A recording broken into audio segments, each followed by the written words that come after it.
మీకు ఒక manifestation statement చెప్తాను. మీకు ఏదైనా చాలా కంపల్షన్ నీడ్ ఉంది అంటే గనక ఈ స్టేట్మెంట్ యూజ్ చేయండి. తప్పకుండా మీకది తీరుతుంది.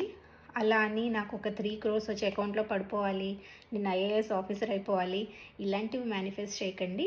చిన్న చిన్న థింగ్స్ ఒక 1 వీక్‌లో లేదా 2 డేస్‌లో, 3 డేస్‌లో ఏమైనా జరగాలి అనుకున్నప్పుడు ఇది మేనిఫెస్ట్ చేయండి. తప్పకుండా జరుగుతుంది. నేను రీసెంట్ డేస్లో ఈ స్టేట్మెంట్ని యూజ్ చేయడం స్టార్ట్ చేశాను. ఐ థింక్ అరౌండ్ 5-6 టైమ్స్ నాకు బాగా వర్క్ అయింది. సో స్టేట్మెంట్ ఏంటో చెప్తాను చూడండి. అది స్క్రీన్ మీద కూడా ఇస్తాను. I absolutely certain that. ఈ స్టేట్మెంట్కి మనకి ఏదైతే పని అవ్వాలో అది యాడ్ చేసుకోవాలి. లెట్స్ సే నేను ఒక రిజల్ట్ గురించి వెయిట్ చేస్తున్నాను అండ్ నాకు రిజల్ట్లో నేను పాస్ అవ్వాలి, ఎగ్జామ్ రాశాను, అది పాస్ అవ్వాలి అనుకోండి.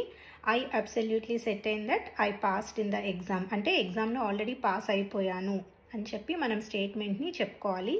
ఇది ఎన్నిసార్లైనా చెప్పుకోవచ్చు, 2 టైమ్స్ లేదా అలాగ మీరు చాంటింగ్లా అయినా కూడా చేయొచ్చు. జస్ట్ అలా చాంటింగ్ చేయడం వల్ల పాజిటివిటీ అనేది మనలో వచ్చి అంత మనం పాజిటివ్గా ఆలోచిస్తూ ఉంటాము అండ్ ఇది వర్క్ అవుతుంది. ఒకవేళ మీరు ఈ స్టేట్మెంట్ యూజ్ చేసి మీకు వర్క్ అయినట్టయితే మాత్రం తప్పకుండా కమెంట్స్లో చెప్పండి, సో దట్ మిగిలిన వాళ్ళకి కూడా యూజ్ అవుతుంది. ఈ మేనిఫెస్టేషన్ నిజంగా వర్క్ అవుతుందా అంటే నాకైతే వర్క్ అయింది, అందుకే నేను మీతో షేర్ చేస్తున్నాను. బట్ ఏదైనా వర్క్ కానీ ఏదైనా పని కానీ చేసే ముందు మనం పాజిటివిటీగా స్టార్ట్ చేయాలి.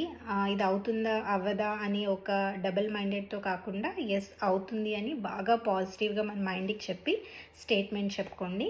జస్ట్ చెప్పాను కదా, ఐ అబ్సల్యూట్లీ సెట్ అయిన దట్ అనే స్టేట్మెంట్కి మీకు ఏ పని అవ్వాలో ఆ పనిని అయిపోయినట్టు యాడ్ చేసుకోండి అండ్ అలా చాంట్ చేస్తూ ఉండండి, తప్పకుండా అవుతుంది.